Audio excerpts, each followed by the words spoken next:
Hello friends, दररोजप्रमाणे आज सुद्धा आपण द हिंदू मधील एडिटोरियल सेक्शन मधील एका आर्टिकलवर डिस्कशन करणार आहोत. तर आजपासून आपण आर्टिकल मधील प्रत्येक लाईन डिस्कस करत असताना त्या लाईन मधील जे अवघड शब्द असतील त्यांचा अर्थ आणि उच्चार सुद्धा बाजूला सांगणार आहोत, जेणेकरून तो अर्थ आणि उच्चार जेव्हा आपण त्या लाईन बद्दल डिस्कस करत असू तेव्हा तुम्हाला चांगल्या प्रकारे समजून घेता येईल. आता आपण आजचं जे आर्टिकल आहे ते कशाबद्दल आहे हे माहिती करून घेऊया. तर जो 16 वित्त आयोग आहे त्या वित्त आयोगाने सध्या काही शिफारसी दिल्या आहेत केंद्र सरकारला. तर त्या शिफारसीच्या माध्यमातून केंद्र सरकार आणि राज्य सरकार या दोघांमध्ये जे पैशाचं वाटप असेल, म्हणजेच जी आर्थिक वाटप असेल त्या वाटपामध्ये सध्या काही थोडेसे बदल करण्यात आले आहेत आणि त्यामुळे जे केंद्र सरकार आणि राज्य सरकार यांच्यामध्ये जो आर्थिक ताण निर्माण झाला आहे, जे आपल्या देशाच्या संघराज्याची पद्धत होती त्या पद्धतीमध्ये एक प्रकारे असमतोल निर्माण होऊ शकतो आणि जर तशी काही परिस्थिती निर्माण झाली तर काही रचनात्मक बदल होऊ शकतात. तर या सर्व गोष्टींवर आजच्या आर्टिकलमध्ये डिस्कस करण्यात आलं आहे. तर आर्टिकलचं टायटल आहे अ कॉशियस नज on the 16th finance commissions recommendations. तर या वाक्यातील अवघड शब्दांचा अर्थ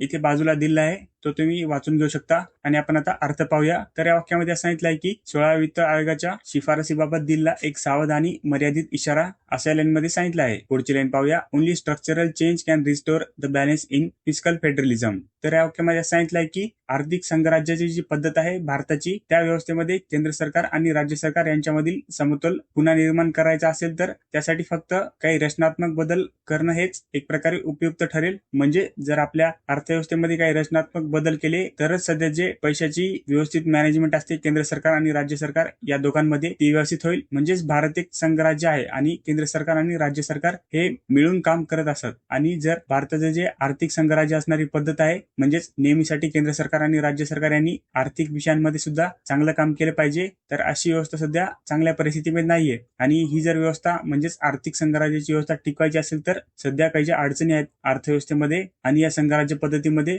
तर त्या गोष्टीमध्ये काही रचनात्मक बदल केले तरच त्या अडचणी दूर होऊ शकतात अशा लाईन मध्ये सांगितलं आहे. पुढची लाईन पाहूया. In its much awaited recommendations which were also tabled on Sunday the 16th finance commission, त्याचा शॉर्ट फॉर्म दिलाय FC16, as anticipated has recommended that vertical devolution ratio, the state share in divisible pool of central taxes, be retained at 41% for a period 2026 to 31. States want this to be 50%. तर या line मध्ये असं सांगितलंय की रविवारी संसदेमध्ये जो 16 वित्त आयोग मांडला गेला तर त्यामध्ये आधीपासूनच काही अपेक्षित गोष्टी ज्या होत्या, म्हणजेच ज्या काही अपेक्षित शिफारसी होत्या, तर त्यामध्ये 16 वित्त आयोगाने असं सांगितलंय की 2026 ते 2031 या काळामध्ये केंद्राच्या करामधील विभागनियोग्य निधीचा जो वाटा राज्य सरकारला मिळणार होता तो वाटा 41% ठेवावा अशी शिफारस या 16 वित्त आयोगाने केलेली आहे. आणि तो वाटा कोणत्या काळासाठी भेटला पाहिजे तर 2026 ते 2031 या काळापर्यंत भेटावा असं 16 वित्त आयोगाचं म्हणणं आहे. पण या उलट राज्यांची म्हणजेच राज्य सरकारांची अशी मागणी आहे की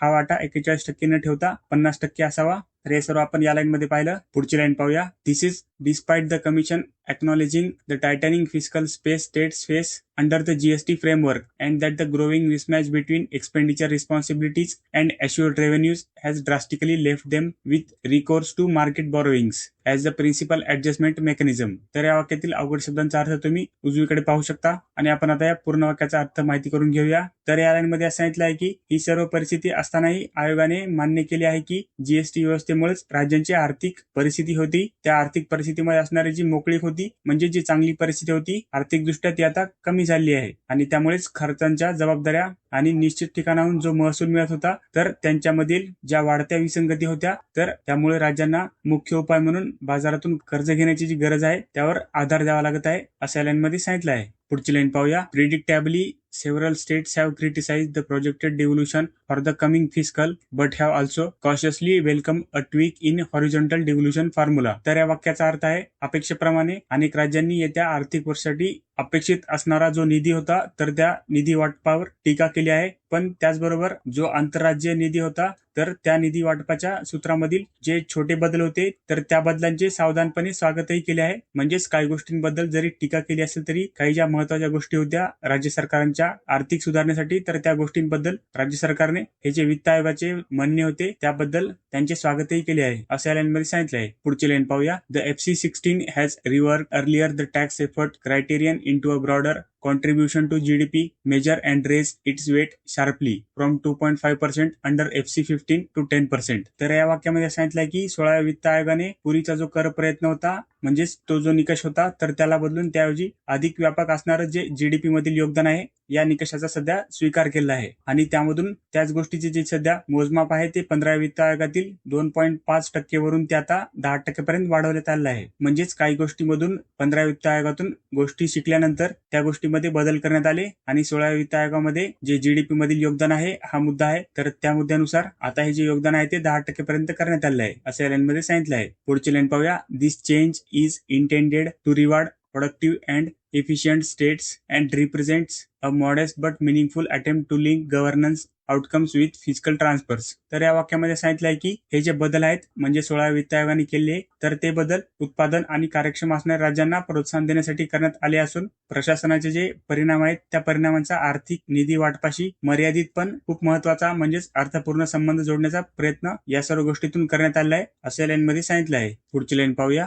However, the resulting gains are deliberately restrained. तर या वाक्याचा अर्थ पाहूया की तरी सुद्धा या बदलातून मिळणारे जे फायदे होते तर ते फायदे जाणीवपूर्वक मर्यादित ठेवण्यात आले आहेत अशा लाईनमध्ये सांगितलं आहे. पुढची लाईन पाहूया. The FC16 makes it clear that any restructuring of horizontal devolution must be undertaken gradually to avoid abrupt redistributive shocks to states that are more dependent on transfers. या वाक्यामध्ये असं सांगितलं आहे की 16व्या वित्त आयोगाने स्पष्ट केले आहे की जे हॉरिझॉन्टल डिव्होल्यूशन असेल म्हणजेच जे आंतरराज्यीय निधी वाटप असेल तर त्यामधून कोणतीही पुनर्रचना हळूहळूच केली जाईल जेणेकरून या निधी वाटपामधून जे राज्य खूप जास्त प्रमाणावर अवलंबून आहेत त्या राज्यांना अचानक आर्थिक धक्का बसणार नाही. पुढची लाईन पाहूया. Accordingly the weight accorded to demographic performance has been reduced, reflecting that penalizing population growth is no longer appropriate at a time when India is close to peak of its demographic dividend. तर या वाक्यामध्ये सांगितलंय की वरची जी पद्धत सांगितली होती वित्त आयोगाने तर त्या पद्धतीमुळे लोकसंख्याविषयक कामगिरीला दिलेले वजन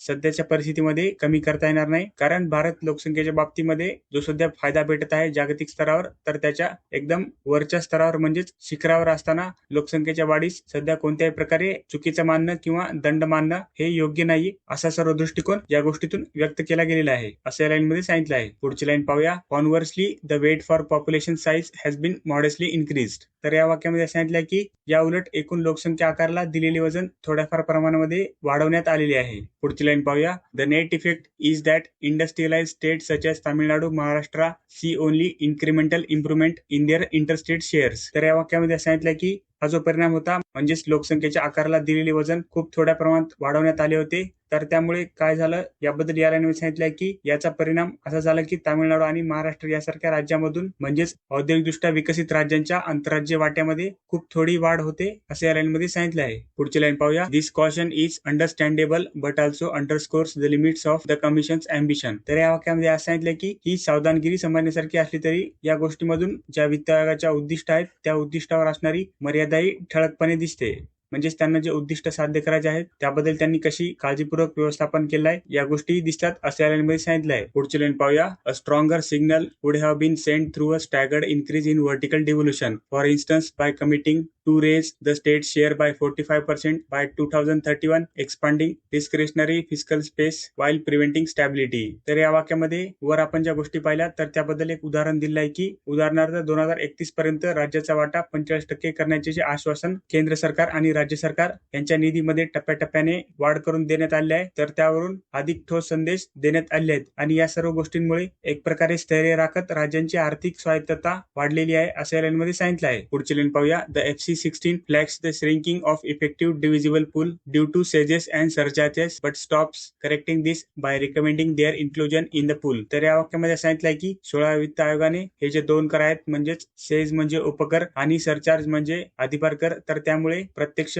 जी विभागणी योग्य निधी आहे म्हणजेच केंद्र सरकार आणि राज्य सरकार यांच्यामध्ये तर तो निधी कमी होत आहे याकडे एक प्रकारे लक्ष वेधलं आहे पण तरी सुद्धा या निधीचा समावेश जे केंद्र सरकार आणि राज्य सरकार यांच्यामध्ये व्यवस्थित निधीचं वाटप होतं तर त्यामध्ये असणाऱ्या निधीमध्ये या गोष्टीची शिफारस करण्यापर्यंत वित्त आयोग गेलेला नाहीये असं या लाईनमध्ये सांगितलं आहे. म्हणजेच हे जे दोन कर आहेत त्यामुळे जे केंद्र सरकार आणि राज्य सरकार यांच्यामध्ये निधीचं अयोग्य वाटप होत होतं या गोष्टीबद्दल या वित्त आयोगाने गोष्टी सांगितल्या पण त्यामध्ये काही सुधारणा सध्या परिस्थितीमध्ये त्यांनी केली नाहीये असं या लाईनमध्ये सांगितलं आहे. पुढची लाईन पाहूया. To be sure, total transfers to states are budgeted to rise by 12.2% between 2025-26 revised estimates RE and 2026-27 budgetary estimates म्हणजेच BE. तर या वाक्यामध्ये असं सांगितलं की नक्कीच 2025-26 चे जे सुधारित अंदाज असेल तर त्यानुसार 2026-27 अर्थसंकल्पाचा जो अंदाज येईल तर त्या अंदाजापर्यंत राज्यांना दिला जाणारा जो एकूण निधी आहे तर त्या निधीमध्ये 12.2% वाढ करण्याची तरतूद करण्यात येईल असे या लाईनमध्ये सांगितलं आहे. म्हणजेच भविष्यामध्ये हा जो कराचा वाटा असेल त्यामध्ये वाढ होईल, सध्या झालेली नसली तरी असे या लाईनमध्ये सांगितलं आहे. पुढची लाईन पाहूया. But 1.2 lakh crore rupees or about 42% of this increase is from revenue transfers under centrally sponsored schemes, reinforcing a government model in which states act as implementers of priorities set in New Delhi. तर या वाक्यामध्ये सांगितलंय की मात्र या वाढीपैकी सुमारे 1.2 कोटी म्हणजेच जवळपास 42% एवढा जो महसूल होता तो केंद्र सरकारच्या योजनेमधील महसूल आहे आणि तो महसूल हस्तांतर करण्यात आला आहे आणि त्यामुळे केंद्राने ठरवलेल्या ज्या प्राधान्याच्या गोष्टी आहेत तर त्याची अंमलबजावणी करणारी भूमिका राज्यामध्ये जास्त असू शकते. म्हणजेच केंद्र सरकारने ज्या गोष्टी दिल्लीवरून ठरवल्या आहेत तर त्या गोष्टींची खूप लवकर अंमलबजावणी करण्याची भूमिका राज्यांची अधिक मजबूत आहे अशा लाईनमध्ये सांगितलं आहे. पुढची लाईन पाहूया. The FC16 recommendations recognize the stress in state finances but do not push for the structural change needed to restore the balance in fiscal federalism. तर या वाक्यामध्ये असं सांगितलंय की 16 वित्त आयोगाच्या ज्या शिफारसी आहेत त्या राज्यांच्या आर्थिक अडचणी मान्य करतात, पण तरी सुद्धा जे भारताचे जे आर्थिक संघराज्य आहे तर त्या व्यवस्थेमध्ये समतोल निर्माण करण्यासाठी आवश्यक असणारे जे रचनात्मक बदल आहेत त्या बदलांसाठी जे सध्या खूप महत्वाचे असणारे जे ठोस पावलं आहेत तर त्यासाठी कोणत्याही प्रकारचा दबाव या 16 वित्त आयोगाने टाकला नाहीये असं या लाईनमध्ये सांगितलं आहे. तर अशा प्रकारे आपण हा जो 16 वित्त आयोग होता त्या वित्त आयोगाने सांगितलेल्या शिफारसी आणि त्यांचा भारताच्या अर्थव्यवस्थेवर कसा परिणाम होऊ शकतो आणि त्या शिफारसी का आणि कशा केल्या आहेत या सर्व गोष्टीबद्दल आजच्या आर्टिकलमध्ये माहिती पाहिली. धन्यवाद.